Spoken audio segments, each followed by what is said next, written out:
శ్రీరామ భక్తులపై దాడి చేసిన వారిని వదిలిపెట్టే ప్రసక్తి లేదన్నారు బీజేపీ నేత భానుప్రకాష్ రెడ్డి. 55 మంది మారణాయుధాలతో విధ్వంసం సృష్టించారని తెలిపారు. ఆకువీడిలో ముందస్తు ప్రణాళికతో దాడికి ఎత్తించారని తెలిపారు. ఆకువీడు దాడి వెనుక ఉన్న వారిని వదిలిపెట్టే ప్రసక్తి లేదన్నారు. ఆకువీడిలో రామాలయం పునర్నిర్మిస్తామని టీటీడీ చైర్మన్తో చర్చించి రామాలయ నిర్మాణానికి పునిధులు ఇవ్వతున్నారని కోరుతున్నామన్నారు భానుప్రకాష్ రెడ్డి. హెచ్చరిస్తోంది, ఎవరిని వదిలే ప్రసక్తే లేదు. నిన్న జరిగినటువంటి శ్రీరామ భక్తులపై దాడిలో పాల్గొన్నటువంటి వారిని నిన్న పోలీసులు దాదాపు 58 మందిని అదుపులోకి తీసుకున్నారు. దాంట్లో దాదాపు 50 మంది పైచిలకు స్థానికులు గారు, స్థానికేతరు మారణాయుధాలతో కర్రకి మేకులు కొట్టి, మిత్రులారా, కర్రకి మేకులు కొట్టి దాంతో దాడి చేశారు. అంటే ఇది ముందస్తు ప్రణాళికతో సిద్ధమైనటువంటి దాడి.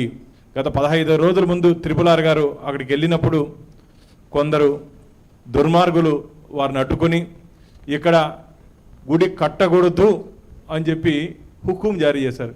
ఎవరయ్యా మీరు హుకుం జారీ చేసేదానికి? నేను ఛాలెంజ్ చేస్తున్నా, అక్కడ రామాలయాన్ని పునర్నిర్మిస్తాము అంటే శిథిలావస్థకు చేరిపోయినటువంటి రామాలయాన్ని అక్కడ తిరిగి అత్యంత వైభవంగా నిర్మిస్తాము. ధైర్యం